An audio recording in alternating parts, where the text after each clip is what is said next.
चलो, thanks to corona लौट ही आए, या सच कहो तो बुला ही लिए गए। यहाँ अपना बचपन ही नहीं यार, बल्कि पूरी जिंदगी गुजरी है। यहाँ यादों की कमी तो है ही नहीं, बल्कि हर कोना अपने अंदर कोई ना कोई कहानी समेटे हुए है। पर यार, अब यहाँ आके कुछ अलग सा अजीब सा नहीं लगता।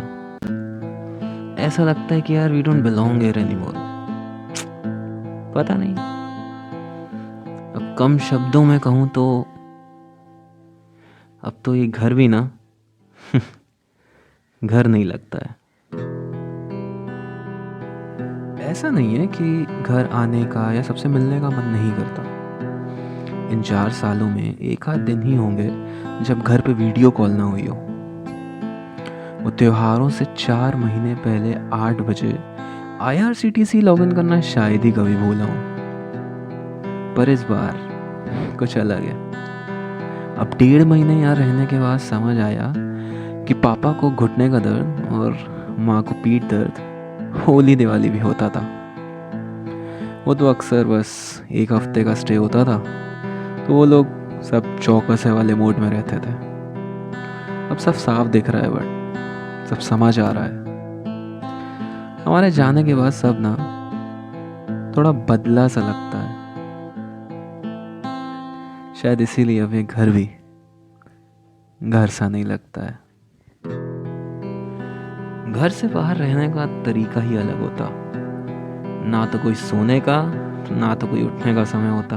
बिंदास अपनी शर्तों पे। भूख है तो कभी नहीं है, खाना बनाया कभी नहीं बनाया, फिर चाहे माँ को शाम को बोल दिया कि हाँ खा लिया, मतलब कोई टोकने वाला नहीं। पर भाई साहब, इधर सीन ही अलग है। यहाँ सब टाइम से होता है। 3 टाइम का खाना भी होता है, चाहे कितनी भी कम भूख हो। 4 ही रोटी खाता हूँ यार रोज, ये माँ को पता है। उसके बावजूद वो जो 5वीं रोटी बनती है ना वही शायद घर पे रहने का एहसास दिलाती है। अब पहले की तरह यार डांट नहीं पड़ती है। पापा अब कभी ना नहीं बोलते हैं, बस जैसा सही समझो बोल के मुझ पे डाल देते हैं। हालांकि ऐसा नहीं है कि उन्हें फर्क नहीं पड़ता है, बस वो दिखाते नहीं है। पहले एक हक सा महसूस होता था उनका मुझ पे, पता नहीं अभी क्यों नहीं लगता है। शायद ये भी एक वजह है कि अब अपना घर भी घर नहीं लगता है।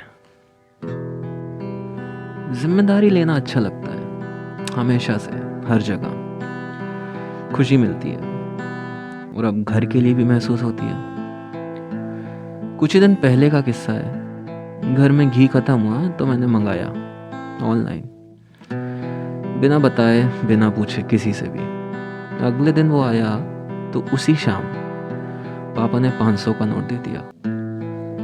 मैंने पूछा ये क्या, तो हक से बोले मम्मी ने बताया कि तुम लाए थे कुछ।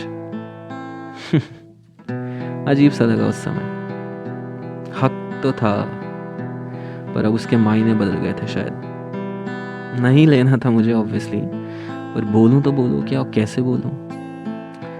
रखिए बाद में लेता हूँ ये बोल के एक कॉल के बहाने निकल गया उधर से। अब ठीक है, अगली सुबह पर मुझे मेरी ही टेबल पे लैपटॉप के नीचे दवा मिला। अब यहाँ पे ना वो गलत थे ना मैं, और चलो मैं तो बिल्कुल भी गलत नहीं था। ये जो चीज़ हुई ना, उससे शायद दोनों ने कुछ ना कुछ सीखा। अब आज का दिन है कि कुछ भी आता है तो पापा ना चाहते हुए भी पूछ ही लेते हैं कि कितने का पड़ा, हमसे ले लेना। जिसमें मेरा अब हमेशा एक ही जवाब रहता है, अरे रखिए पापा, मेरी शादी में एक मिठाई का काउंटर एक्स्ट्रा लगवा दीजिएगा।